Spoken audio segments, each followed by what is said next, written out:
morning, everybody. It's really very nice to see all of you. And it's really very nice, very touching to see all faces coming today. So thank you so much for being here. And I was not expecting this crowd more before Thanksgiving. I thought that you were already traveling on your way, visiting with family and preparing for dinner and all that, but you are here. So it's really very I really appreciate that, your commitment to your own practice. And it just came to me when I was sitting, so much appreciation to, I love some of the people from online that I see those faces over and over. So thank you so much for your practice, the commitment of your practice. Um, so when I was going to do the Dharma talk, so I want to share something last weekend. I went to Big Bang for a hiking and finally went to the McDonald Observatory. You all knows that very well. So when I was in the McDonald Observatory, this looking the stars and looking Saturn and all that, it just came to me how tiny, tiny I am in the immensity of the universe. And just feel that minuscule, I don't know what. Okay. So how the minuscule of my size is in this world. Um, so I just want, before I continue, my first language is Spanish. My second language is English. So have a strong accent. So if there is any word that you don't understand me, please feel free to ask me, and will try to spell it for you, and we can go from there. Um, so I was saying that, so looking to the sky, looking all these stars, it just came to me to that awareness that how minuscule I am. And as a human beings, we are. Um, and I start noticing, say, wow, so I'm more than for the universe, the immensity of the universe, I'm probably the tiniest particle. I think the tiniest particle is the nanometer, the measurement. For me, I always see from the microscope, viruses and other cells are the minusculous. But in that moment, I was feeling the opposite. I was feeling that I was seen by the universe, that I through the microscope. So just really like probably small than a point in that moment in my experience. So, and this remind me one of the slogans of Norman Fisher of Training in Compassion, when they say the rarity and preciousness of human life. So that's what stayed with me. And I really felt the minority in the immensity of this universe. We, as a human beings, we are the minority.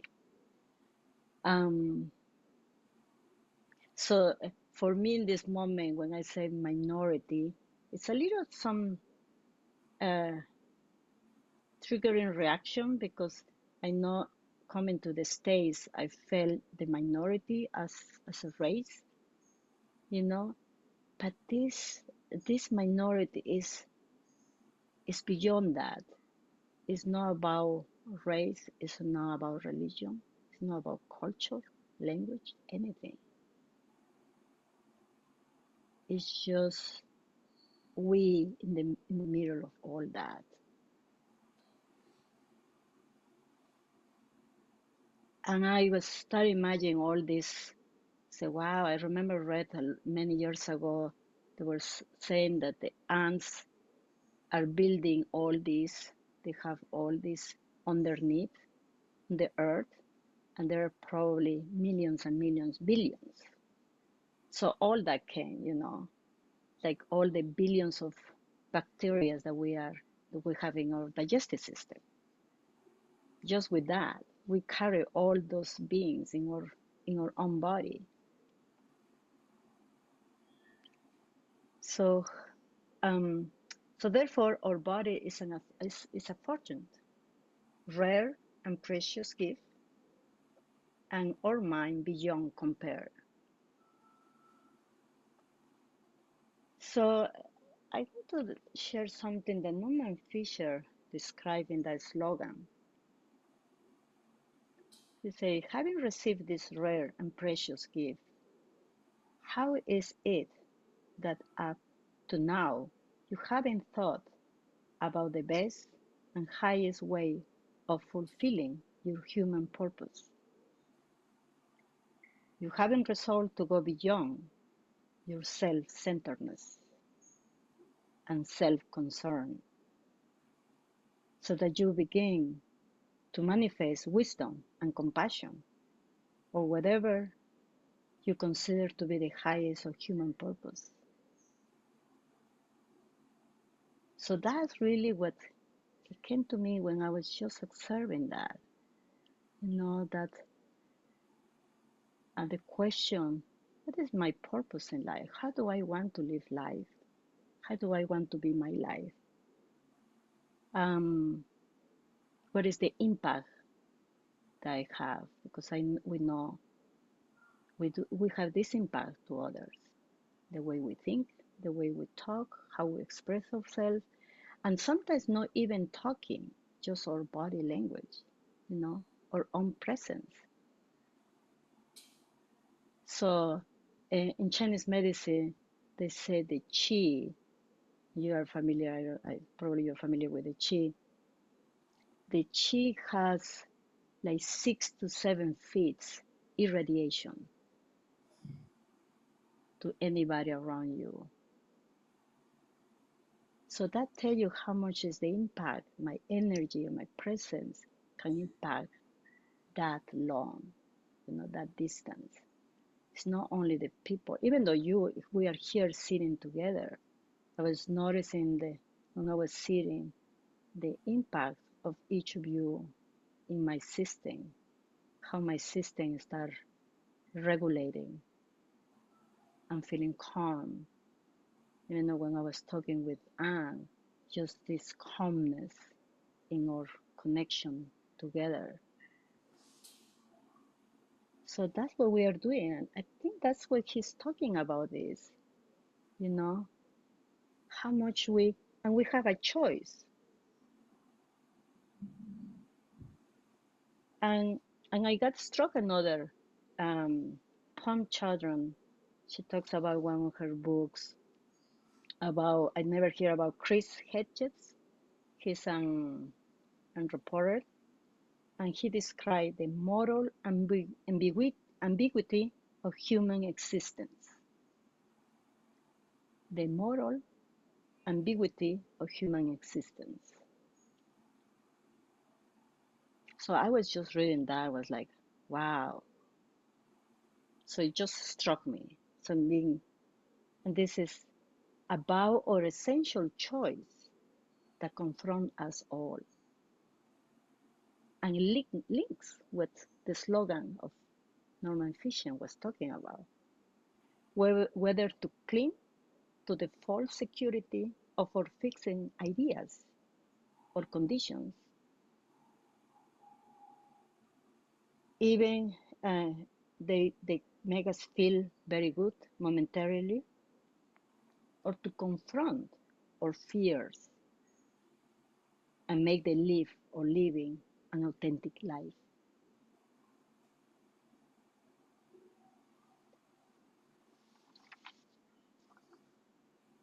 So how can we relax and have a better relationship with, and that's what he's talking about, with uncertainty, the groundness of being human. So go to Big Bang. So it was in the middle of these beautiful, amazing rocks. Again, it's just, and you've been in this, when you're in nature and all this, it's like make you realize, seeing beyond our own short views that we are normally, sometimes, or normally. So I started realizing, instead of complaining, feeling disheartened by ambiguity, the uncertainty of life. What if I accepted and relaxed into it? And that's what they do vacations, no? You just go, enjoy with nature or family, wherever you go, and completely disconnect. You know, relax. It's again, is the impact of that with to auto-regulate your nervous system. So our nervous system start regulating by itself and becoming more harmonized, sympathetic and parasympathetic. And we can just feel the impact of nature and enjoy that. So for me, it was like, how can I bring that more in my everyday life when conflicts of and moments of uncertainty? So I can say, yes, this is the way it is. This is what it means to be human. Everything change. Everything change. Nothing is certain. So Santideva wrote, and if you're familiar with Santideva writings, all that I possess and use is like the fleeting vision of a dream. It fades into the realms of memory, and fading will be seen no more. All that I possess and use is like the fleeting vision of a dream. It fades into the realms of memory, and fading will be seen no more. So if we are conscious of it or not, the ground always is shifting. Nothing lasts, including us. So another writing from Shantideva is when we resist change, it's called suffering. But when we can let go and not struggle against it, that's called enlightenment. When we resist change, it's called suffering. But when we can let go and not struggle against it, that's called enlightenment. Thank you, Rosemary. So when I was reading that, there was another thing that came to me. I was sitting a couple of weeks ago and just came to me very clear. You know, probably you have this experience that you're sitting and something just comes so clear. And the word letting go, that's what it's talking about here. The word letting go, I noticed that I was more my definition, understanding of letting go, attached with my own conditions and my own fixed views. And in that sitting came so real, so clear to me that I say, oh, letting go is not about what happened in my past and everything is there. It's not there, not going to disappear. It's not like I'm going to just with letting go disappear. Is the attachment to the stories that comes with that. That's the letting go. The attachments or the clinging that we use to the stories. So that for me was you just still working its way in me.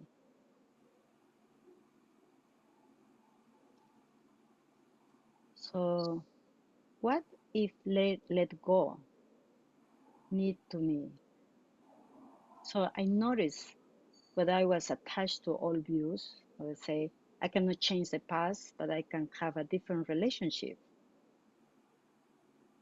Let go to the stories and the grasping of to them. So in that moment, I can really let go.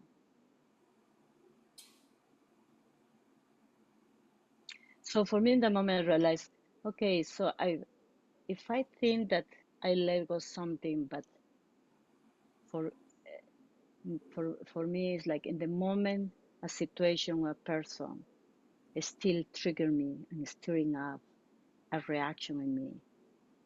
For me, that's cue to tell me, okay, I still need some work to do with this. Um, and I don't know, probably I was not going to be able to let go, but at least I aware of that, and I just keep coming, and just observing and be aware of that. It's not because it's not about fixing to go to the other ditch. No, I need to let go. I need to do this because that for me that doesn't work that way. It's just this constant awareness. And as you know, for me, it's more uh, when I feel, because I'm more in my body than sometimes in my head. Um, and that's what, when I notice that in my body, I follow what my body is telling me and checking with my mind.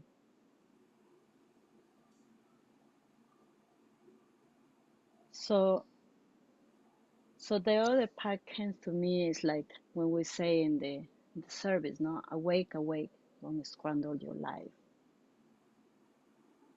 So all this comes to that. Um, live this life fully and wholeheartedly.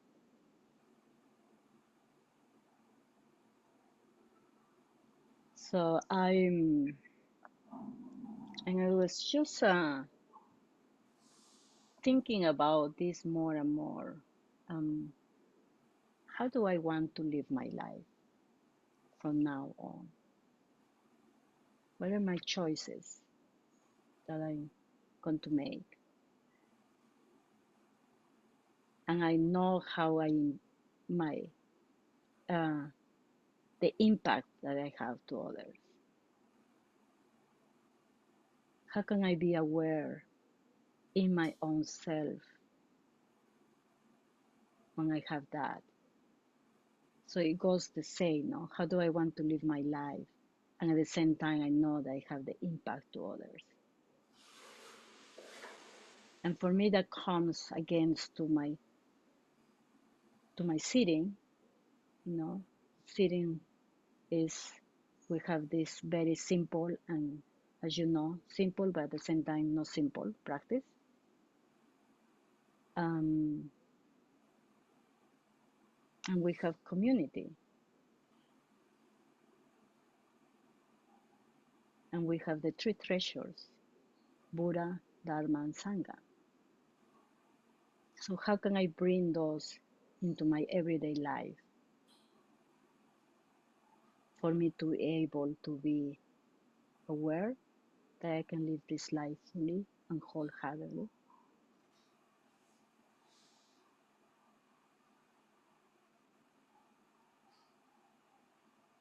So, and still a lot of questions with this, no? Um, but it's part of the practice to sit with that. So I invite you now, like, because it's coming a very important celebration for the States, because I haven't born with this the Thanksgiving, so that was the ironic part. I was realizing, oh, it's Thanksgiving. So how we want to to be during this holiday that is very important for all of you, that you are with family, and sometimes that family triggers a lot of things in us. How can we be there, being aware that the impact that we have in others? How do we want to impact others? How can I be this holiday with family, just living that moment completely, fully, and wholeheartedly? So that will be my invitation to all of you, just to be aware what is happening in those interactions, and there is one last part I want to share that Tema Children was talking about, because we're talking about here the uncertainty in the impermanence. As she said, but it's not impermanence per se, or even knowing we are going to die. That's the cause of our suffering, the Buddha thought. It's our resistance to the fundamental uncertainty of all situations. Our discomfort arises from all of our effort to put ground under our feet, to realize our dream of constant okayness. When we resist change, it's called suffering. But when we can completely let go and not struggle against it, when we can embrace the groundlessness of our situation and relax into its dynamic quality, that's called enlightenment or awakening to our true nature, to our fundamental goodness. Another word for this is freedom. Freedom from struggling against the fundamental ambiguity of being human.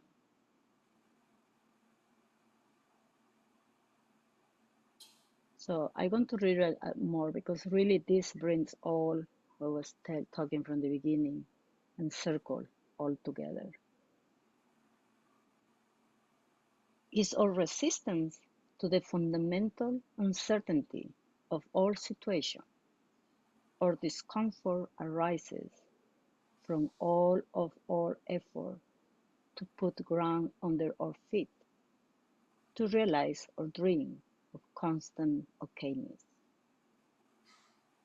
When we resist change, it's called suffering. But when we can completely let go and not struggle against it, when we can embrace the groundlessness of our situation and relax into its dynamic quality, that's called enlightenment or awakening to our true nature, to our fundamental goodness. Another word for this is freedom. Freedom from struggling against the fundamental ambiguity of being human.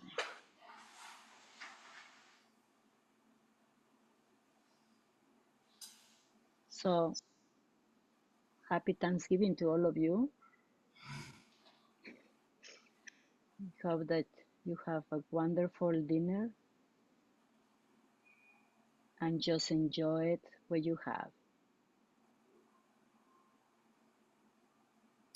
Just enjoy that. So I'm just to leave open. Thank you. To open questions, comment, complainings, everything is welcome.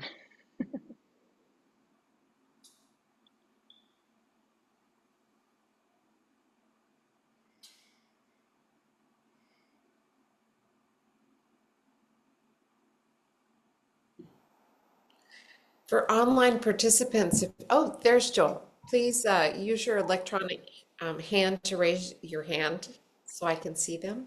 And here's Joel.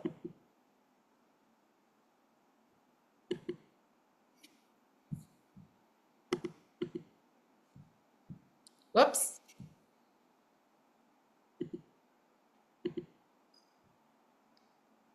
We'll get there.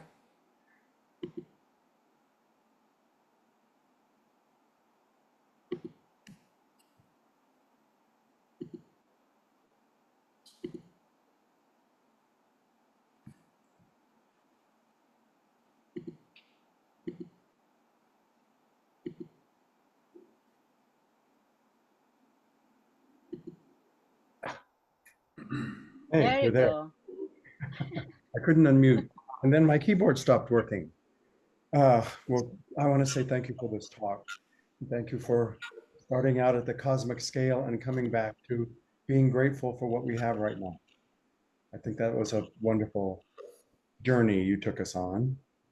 And I'm just reminded that for myself, gratitude to everyone and everything is for me a really active, affirming, opening practice. And it's, at least for me, it's never a mistake to set down what I'm struggling against and be grateful for what I have. From running water that comes out of the tap to the beautiful sky overhead to the uh, flowers that are still mysteriously blooming in my garden, even though it's been very cold. Thank you so much.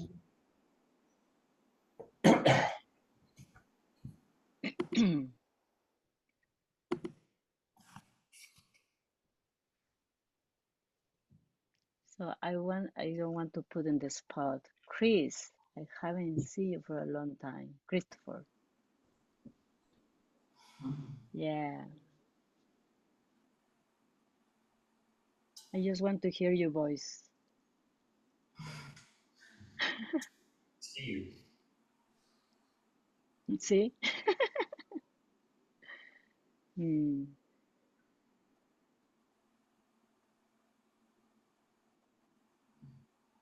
Is there anyone in the Zendo who would like to speak? I see Anne. Okay. Rosemary. Okay. Sorry. Rosemary first and then Anne. Is that?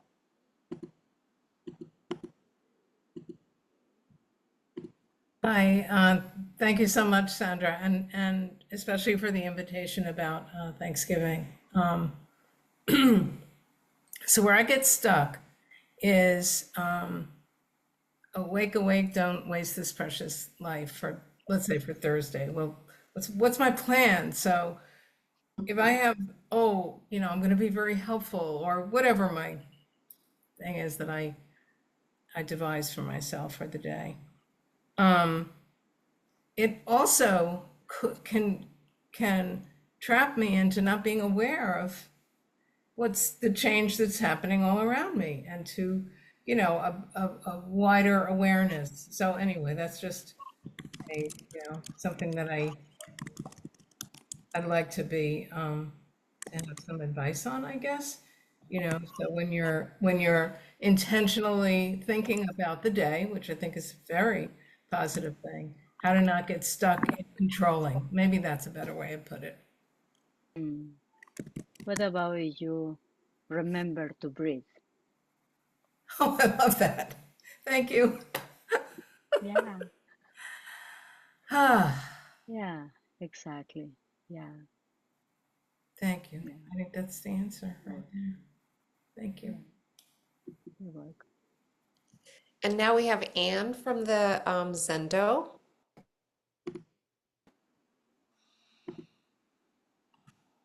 Yeah, thank you for the talk, the kindness of the talk. Um, I was thinking about something I recently read by Lewis Thomas, who was a biologist, about an instant where he tripped on the sidewalk and he skinned his forehead and he was bleeding. And he had this instant of looking at his blood and saying, "Oh, I'm so sorry." Imagining all the little corpuscles, all the little everything, all the parts that make up blood, and he felt so bereft that he had done something that was causing them to be leave him and be baked on the sidewalk. So it made me think of that when you were talking about how small we are and you're used to looking at the microscope and thinking how large you are, but thinking about how there's worlds inside of us. Thank you.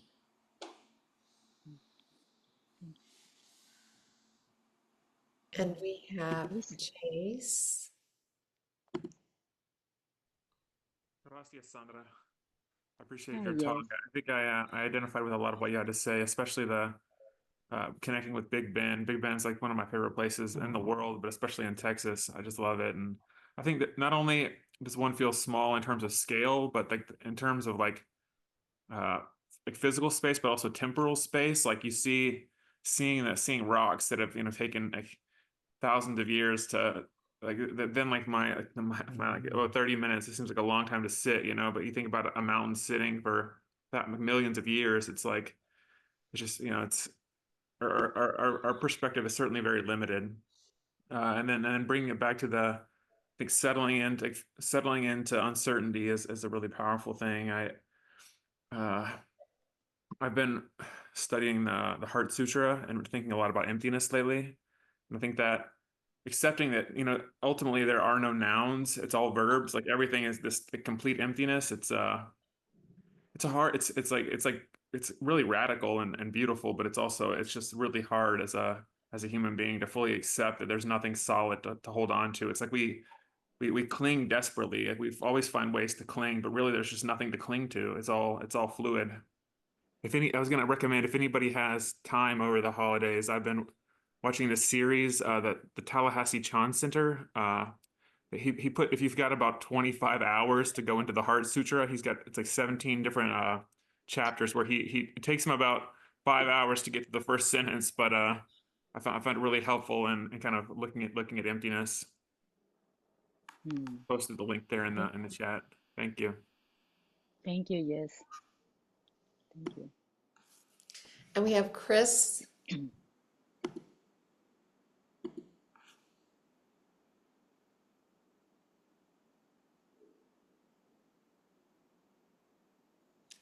Hold on. One moment, please.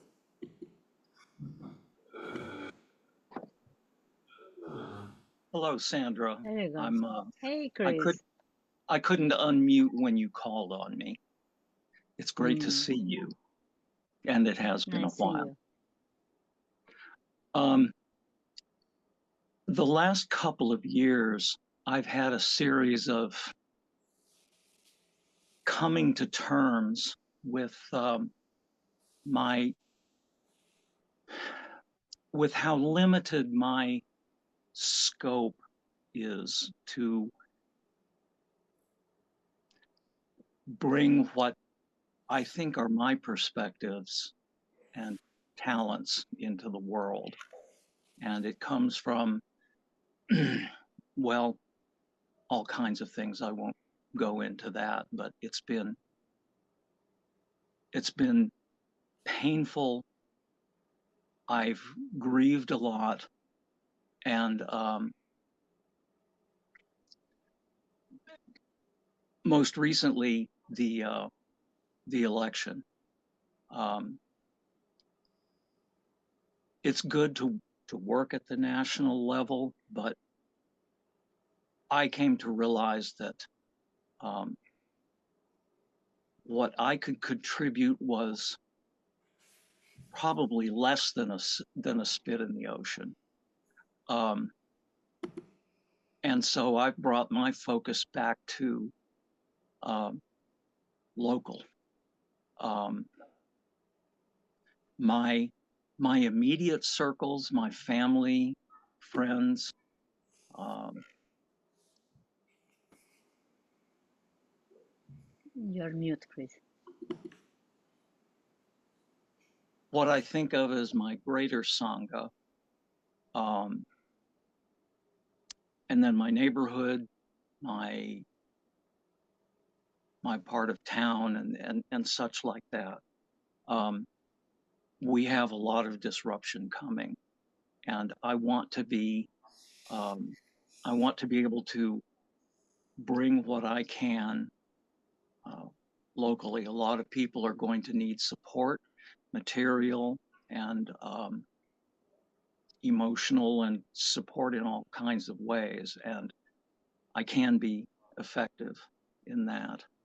And that's actually been very freeing, having gone through all of the the pain of letting go or struggling against changes and understandings, and having gone through that repeatedly, I'm actually feeling a lot of freedom. The election was a pivot point for me, and I've reoriented a lot, and that's all very freeing. So that's something I can now bring to the people in my circles. Thank you, Chris. Really. And yeah, what the only thing I want to share is, well, say is like, is what I was talking, no? We have a choice, and you're choosing that, and you can see what brings you the freedom. So thank you. It's a very good example of that. I forgot for a while that I had choice. Yeah, yeah, and we forget that. And I Yes, think that's part of the Sangha. We remember each other. yes. Yeah.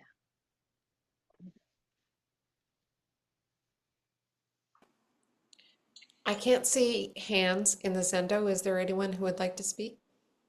Oh, yeah. Hello. Go ahead. Go ahead. Okay. Hey.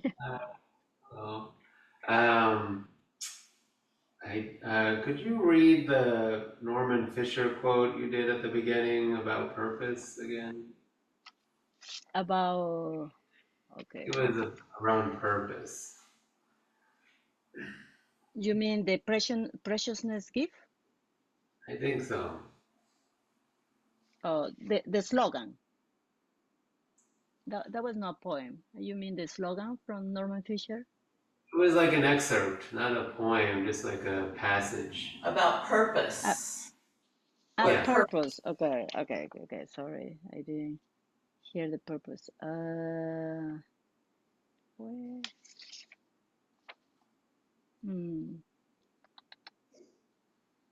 The only thing the Norman Fisher, the purpose, let me see, is having receiving this rare and precious gift.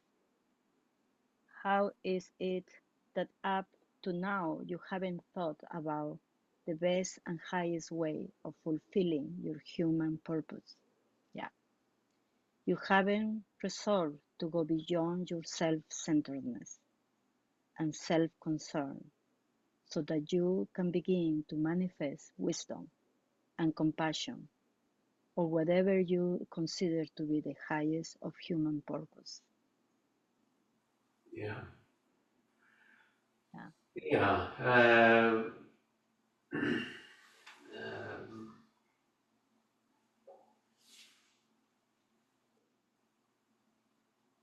Yeah, I just had how it hit me is just sort of, it kind of correlates to the internal family systems sort of idea. The way that I hear it is like, like within me, there are certain parts that are,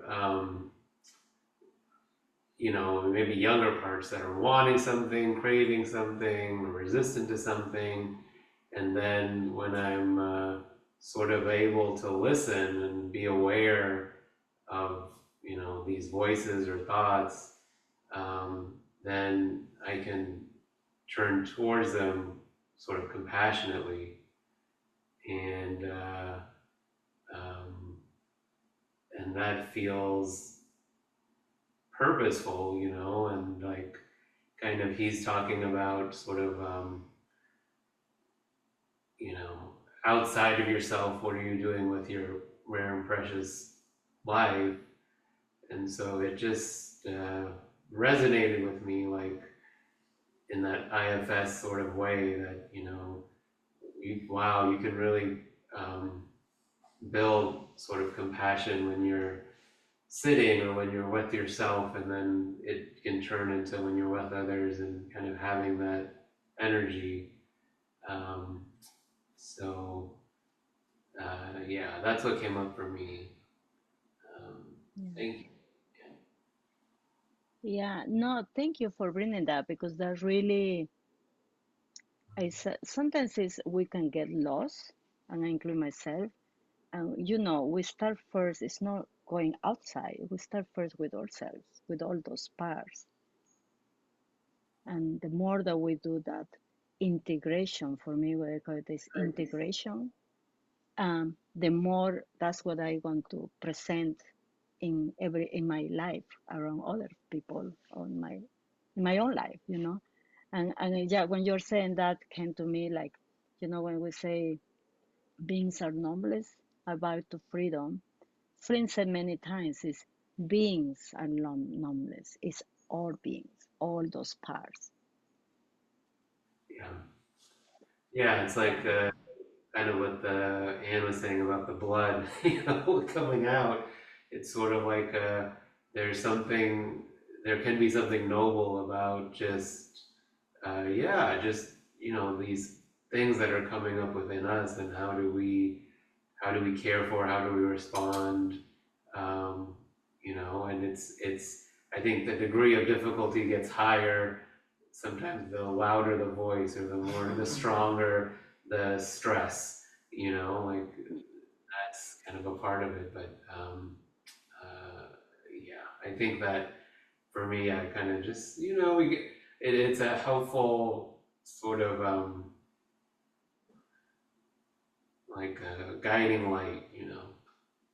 Hmm. Yeah, and I'm going to share, because what you're saying, I'm going to share my own experience. We have only a few minutes, so I'm going to close this. I'm not a poet, and I wrote this first poem after working for a year for realizing about trauma in my life, in myself. Yeah, this is something new. So I'm going to read, if you allow me to read this. So I don't need to be more in the shadow, behind the curtains, hidden. My whole system got shattered with the confirmation of abuse. Something that was talking to me for my whole life, but was hidden very deeply into my unconscious mind and body. I felt how my whole system was in pieces, like a glass shattered, completely separated. Little pieces, all flowing, didn't know what was next. With the support of my own practice, trusting in non-self, ancestors, Buddha's teachings, therapy, partner, family, teachers, and friends, what I will call Buddha, Dharma, and Sangha, help me to bring these pieces of my shattered system together with awareness, compassion, holding the pain that brought this, seeing how my core beliefs were formed, seeing them, acknowledging them, integrating and healing start happening. It amazed me the freedom of my whole system. There are no more hides, no more confusion, no more secrets. I can feel the interconnectedness inside and outside of me. The lotus flowers open up in me. I can see the world as it is, wondrous and beautiful. I can feel life as a whole. Nothing is missing. I can feel the energy of new possibilities. I vow life as it is.